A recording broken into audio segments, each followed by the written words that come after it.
What's up, guys? Iceman here. So in this video, first off, I'm going to show off some goodies that I found. A shackle dropped in the pit. I was fucking pleased. So check this out. Just a few minutes ago it fell, actually. See? And this thing. Is that homo? I can't remember. Is that homo? Let me know in the comments below. But nonetheless, I'm going to compare my BOWAZON just very quickly using Enigma and then using Fortitude. You lose a lot of damage, obviously. And I don't think I'm going to build an Amazon around Enigma just so I can teleport around like a dumbass. Fuck that. But I have found it's kind of nice to have both available. Maybe have an Enigma in stash. Of course, you're going to want to wear Fortitude when you're running the endgame maps, or when you're just running with your boys, when the player level is up and the monsters are more thick. But first off, I traded an OOC for this, so I gotta give my Merc his armor, because he's been running around with no body armor, and he's been surviving. He's very powerful, level 93. So, I just found this other one in the Chaos Sanctuary. It has more defense, so if we get 3 sockets, I'm keeping this hog. Damn! 1 socket. Fuck that! Alright, so this is going to be an epic Treachery. Now, keep in mind, I believe Ancient Armor, Ornate Plate, and the Elite version Sacred Armor are all considered medium weight armors. So it's going to interfere with their run-walk speed just a little bit. Studded leather, wire fleece, great hauberk, Archon plate, of course, dusk shroud, and other various armors. Those are all light armors, so they don't inhibit your run-walk speed at all. And of course, I made Fortitude in one of those. But I don't give a fuck. I gave his great hauberk to my BOWAZON, because I have 2 Amazons right now, so I just decided to use this sacred armor with little rune.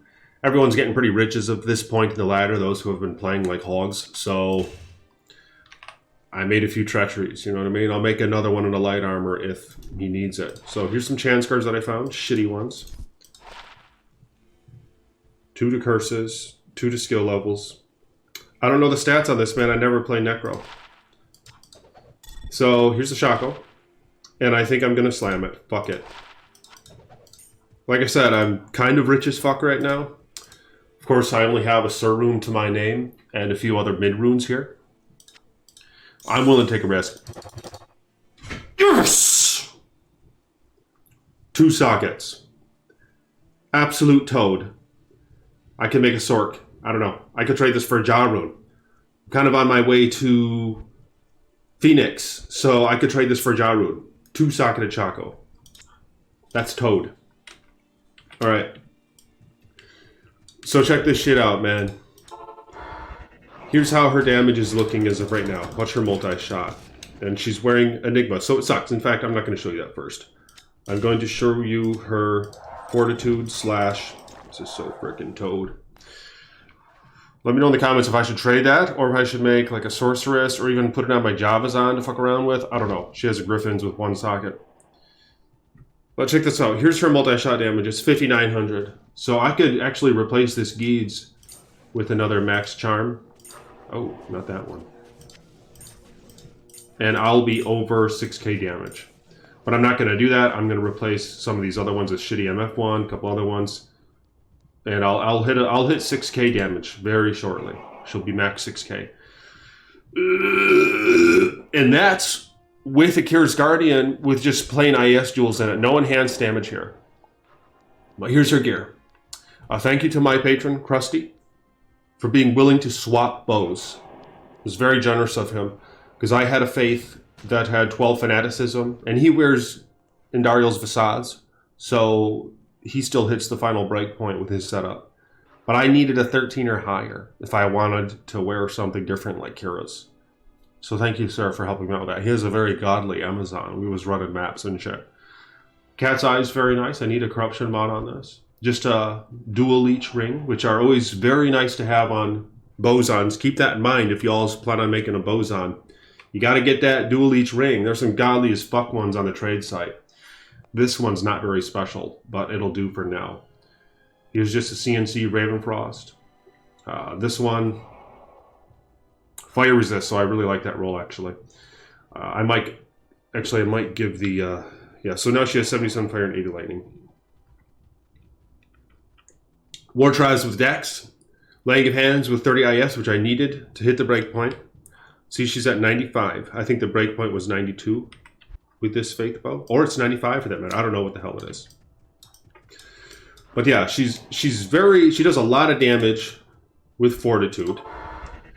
And I'll show you that real quick, alright? So here's what I'll do. I'll have Immo and Strafe, and then I'll have multi-shot right here. Yeah, so I think that's how I generally have it. And then I'll cast my bulk. So here we go. Here's with the fort build. Alright, you can see the damage. She does pretty. These guys are thick. Usually you're better off just using Immolation Arrow on these guys. You'll find with the BOWAZON that some enemies, you know, have a lot more resistance to physical than others, because they'll just get wasted with an elemental skill, but it'll be kind of a bitch to kill him with physical. I mean, she can still kill him with physical without much issue, see? It just takes a lot more shots than your average monster or demon. And the same can be said for those beige color things that spit out their little babies that spawn right here as well.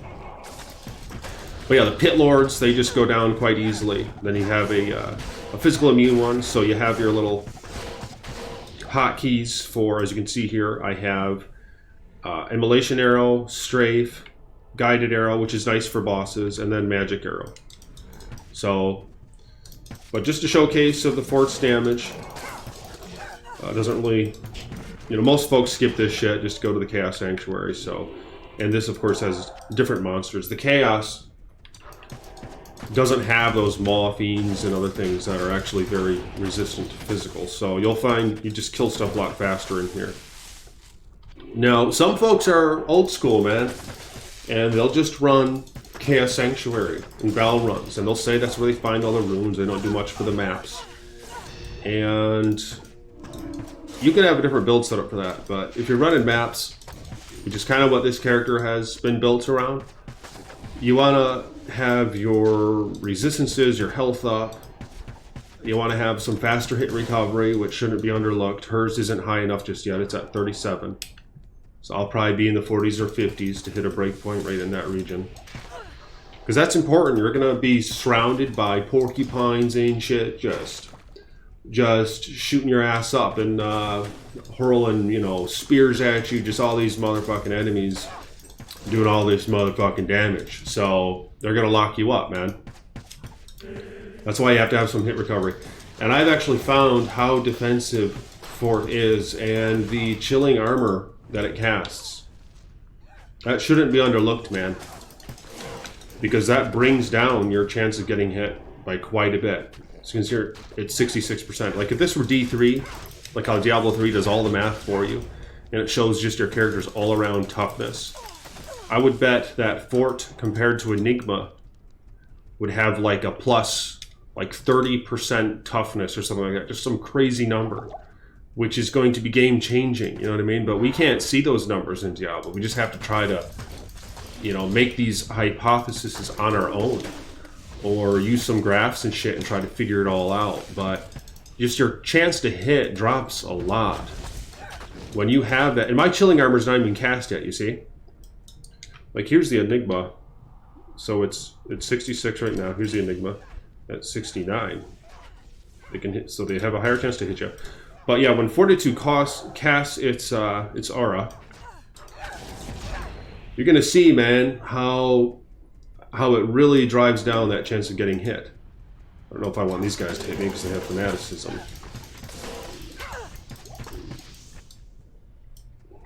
So I'm going to be using my BOWAZON primarily for a little while, and I'll showcase her some more. She's level 89 now.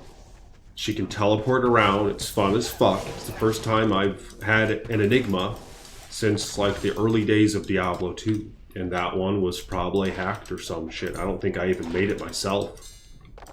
Just when those bots flying all over the place, just harvesting the runes. So, but nonetheless, this is Path of Diablo, as many of you know. So, ain't no bots here, and if there are, they are supposed to be, you know, kicked out. So it keeps the economy nice and fresh and long-lasting, and it doesn't saturate it the fuck up with runes as much.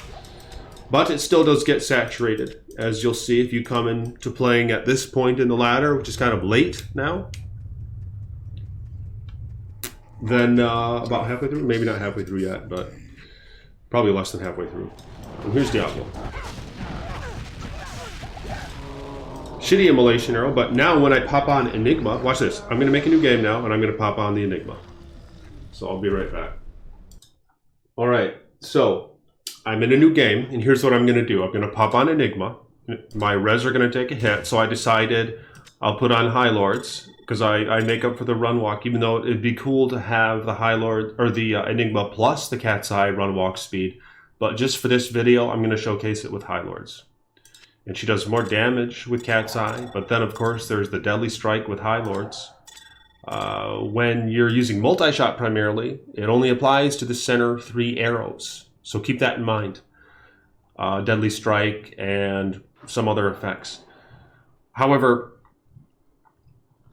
you have a Deadly Strike built into your Amazon skills, and these are calculated separately. See? So like 66... or 64 or 67% lethal strike plus 33% deadly strike isn't going to equal always 100% double damage, because they're calculated separately. You could still have occasions where you don't get a lethal or a deadly strike at all. So there might be diminishing returns when you try to stack those two effects, but nonetheless it's nice to have both, you know what I mean? Unless if you're lethal strike or critical strike is maxed, then deadly strike isn't going to do shit for you. So here we go. Her damage has taken a hit now. As you can see, her multi-shot is now 4,500 compared to the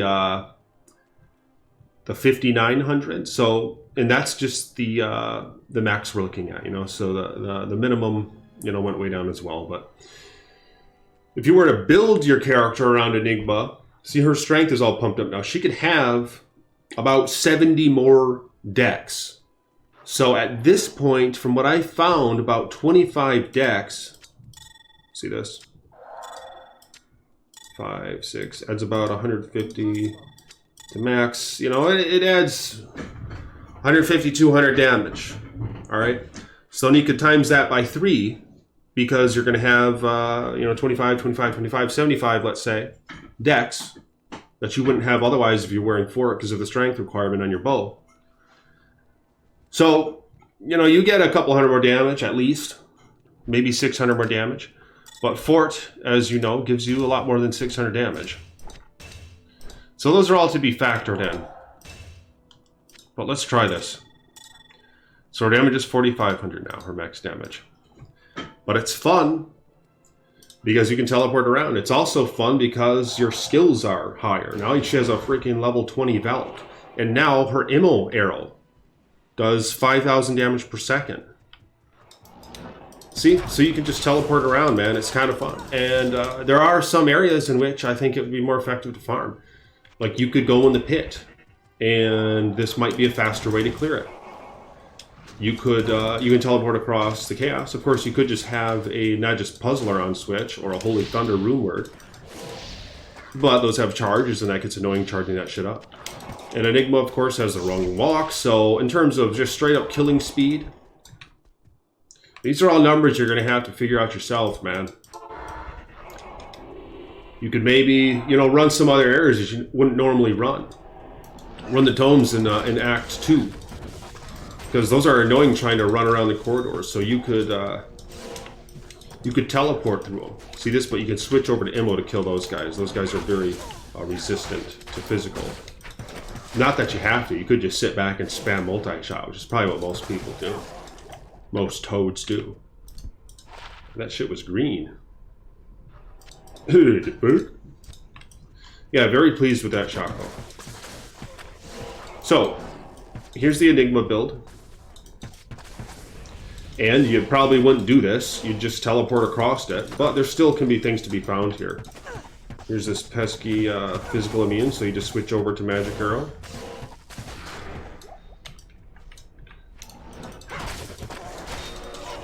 That merc is super thick at this point. With that armor, let's see what his defense is. Here's another physical. Just magic arrowing. Alright, so now we'll go to the cast. 30,000 defense.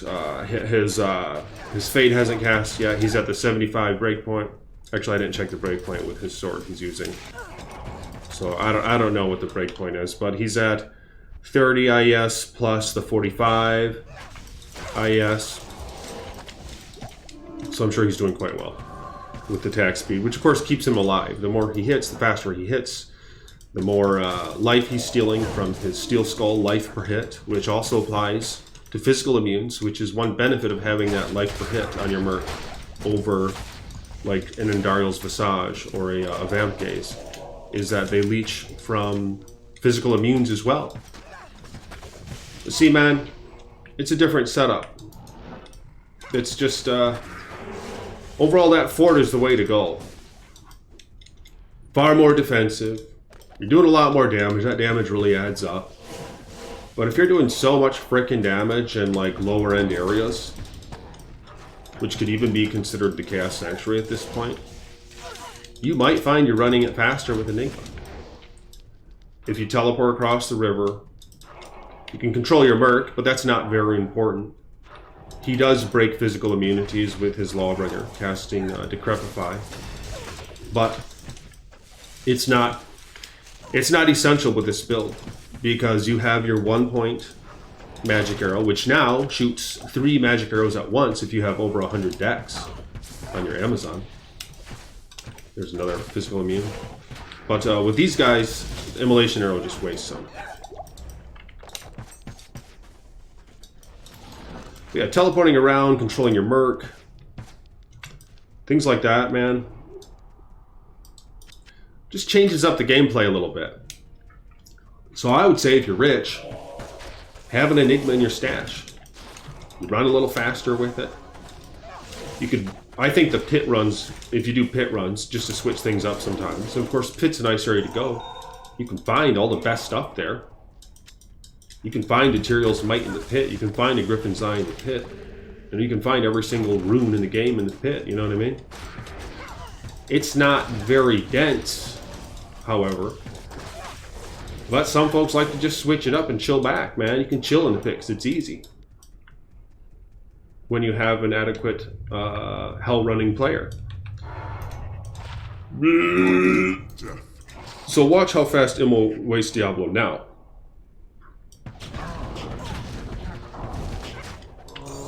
And that's going to come into play killing Bal and stuff like that. So there she is, man. An Enigma wielding BOWAZON. Just kind of interesting. So let me know what you guys think of that. And if you will, like the video, hit the thumbs up button. More videos to come on my Amazons. And I intend to make a Barbarian as well. So I'll showcase some videos on that. Hopefully to eventually wear Mortal King set. And we'll see how towed that is. I have one chest piece that has 3 sockets and I slam that shit. So, become a patron if you want. Links in the description below. I'll talk to y'all soon. Peace be with you.